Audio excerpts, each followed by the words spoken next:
आज के स्टडीज के इस लेक्चर में बात करेंगे पत्नी के द्वारा की जाने वाली गलतियां, जो गलतियां पत्नी को कभी नहीं करना चाहिए, अन्यथा पति पत्नियों के द्वारा की गई गलतियों को फायदा उठाकर और पत्नी सहित उसके पूरे परिवार को जेल भिजवा सकता है, उन पर जुर्माना लगवा सकता है। तो चलिए आज के स्टडीज के इस लेक्चर में बात करेंगे पत्नी के द्वारा की जाने वाली वो 10 गलतियां जो पत्नी को कभी नहीं करना चाहिए। अगर आपके केस में आपकी पत्नी ये गलतियां कर रही है तो आप पत्नी सहित उसके पूरे परिवार के अलावा अन्य लोगों को भी जेल भिजवा सकते हैं। और पत्नी को भी इस बात की जानकारी होना चाहिए कि उसे गलतियां कभी नहीं करना, वरना उसके परिणाम इतने भयानक हो सकते हैं कि उसे जेल जाना पड़ सकता है, उस पर जुर्माना लग सकता है, उसके परिवार के लोगों को जेल जाना पड़ सकता है, उनके परिवार के ऊपर भी जुर्माना लग सकता है। जय जनेन्द्र, ओम केश जैन। वीडियो को लाइक और शेयर कर दीजिए और इस तरह जजमेंट्स पाने के लिए जिसमें आपको लगभग 200 जजमेंट्स मिलेंगे या अन्य किसी जानकारी के लिए दिए गए नंबर पर आप हमें संपर्क कर सकते हैं। चलिए शुरुआत करते हैं। पत्नी की पहली गलती। पत्नी बहुत सारे केसेस में गलती करती है और वो साबित करने का प्रयास करती है कि हमने दहेज दिया, हमारे परिवार के लोगों ने शादी में इतना दहेज दिया, शादी में इतना खर्चा किया। देखिए बहुत सारे ऐसे केसेस देखने को मिल रहे हैं जहां पर पत्नी कहती हमारे परिवार ने इतना खर्चा किया, तो उस परिवार के ऊपर इनकम टैक्स की रेट पड़ गई, इनकम टैक्स ने हिसाब किताब मांग लिया। कई केसेस में जो गवर्नमेंट ऑफिसर्स थे उनके यहां भी ऐसी बड़ी कार्रवाई हुई कि उनकी संपत्तियां तक सीज हो गई। इसके अलावा अगर पत्नी ये कहती हमने दहेज, हमारे परिवार के लोगों ने दहेज दिया, तो पत्नी को इस बात की जानकारी होना चाहिए और पति को भी जानकारी होना चाहिए कि दहेज प्रतिषेध अधिनियम ये कहता है कि जो दहेज देगा वो अपराधी है और जो दहेज लेगा वो अपराधी है। तो यहां पर पत्नी पति और उसके परिवार को अपराधी बता रही है कि इन्होंने दहेज लिया है। तो यहां पर पत्नी के परिवार के लोग, रिश्तेदार, कुटुंबजन जिनने दहेज दिया है वो भी उतने ही अपराधी है। तो यहां पर बराबर सजा मिलेगी जितनी पति और उसके परिवार वालों को मिलेगी जिनने दहेज लिया है, तो जिनने दहेज दिया है उतनी सजा इनको भी मिलेगी। तो यहां पर पत्नी खुद साबित कर रही है कि हमारे परिवार के लोगों ने दहेज दिया है, इनको उठा के जेल में डाल दीजिए। अगर पति ने इस पर एक्शन ले लिया तो पत्नी के परिवार के लोग जेल जा सकते हैं। नंबर 2, झूठा एफिडेविट देना। बहुत से केसेस में देखने को मिल रहा है कि पत्नी झूठा एफिडेविट दे रही है, गलत एफिडेविट दे रही है। झूठा एफिडेविट देने पर आपको हो सकती है जेल, लग सकता है जुर्माना। इस बात का भी ध्यान पत्नी को रखना चाहिए। नंबर 3, झूठे सबूत देना। कोर्ट के अंदर झूठे सबूत देने पर आपको जेल भी होगी, जुर्माना भी लगेगा। बहुत से केसेस में देखने को मिल रहा है जहां पर पत्नी मेंटेनेंस लेने के लिए, एलोमनी लेने के लिए झूठे सबूत कोर्ट के अंदर प्रस्तुत कर रही है और इसी वजह से पत्नी के ऊपर हो रहा है केस दर्ज। और जब केस दर्ज हो जाएगा तो इस केस में हो जाएगी सजा।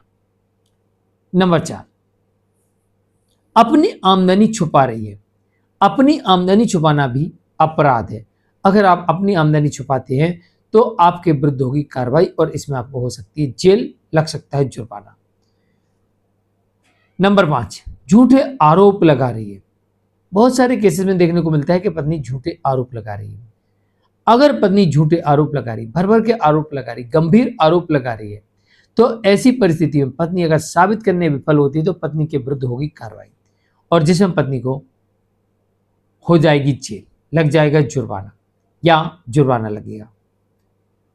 तो यह भी पत्नी को ध्यान में रखना है कि उसे झूठे सबूत नहीं देना है, झूठे आरोप नहीं लगाना है, अपनी आमदनी नहीं छुपाना है।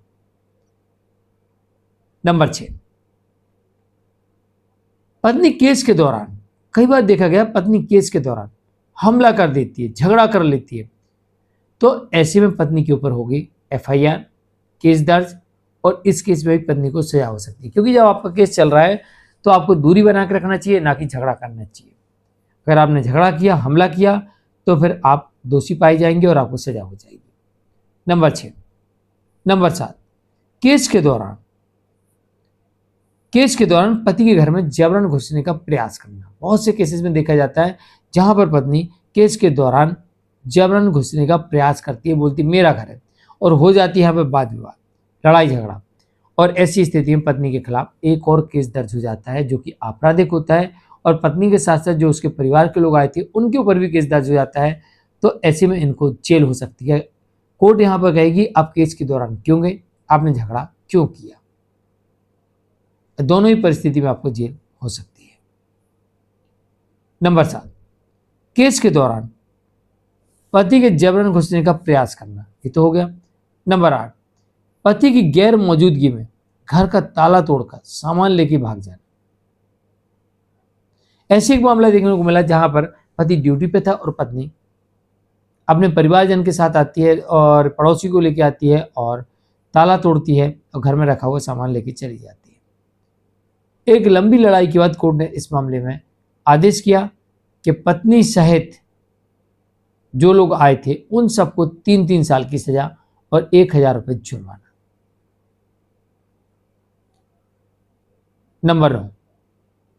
नंबर 8, पति की गैर मौजूदगी में घर का ताला तोड़कर घुसना और पति करवा देगा ऐसे में आपके ऊपर FIR, आरोप लगा देगा चोरी का, तो आप बुरी तरह फंस जाएंगे। इसलिए आपको जेल नहीं जाना है। आप चाहते कि आपके ऊपर चोरी का आरोप ना लगे, तो केस के दौरान कभी भी पति के घर का ताला तोड़कर आपको सामान नहीं निकालना है। नंबर 9, पति की हत्या के षड्यंत्र रचना। पति की हत्या के षड्यंत्र रचना, पति की हत्या के षड्यंत्र रचना भी एक अपराध है और इसमें भी लंबी चौड़ी सजा हो सकती है। नंबर 10,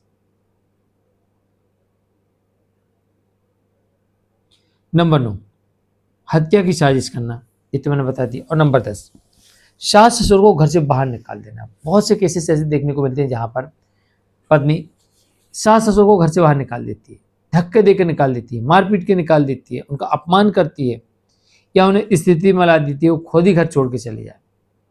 अगर ऐसा साबित हो गया कोर्ट में तो यहां पर भी सजा का प्रावधान है। नंबर 10, सास ससुर को घर से बाहर निकाल दिया।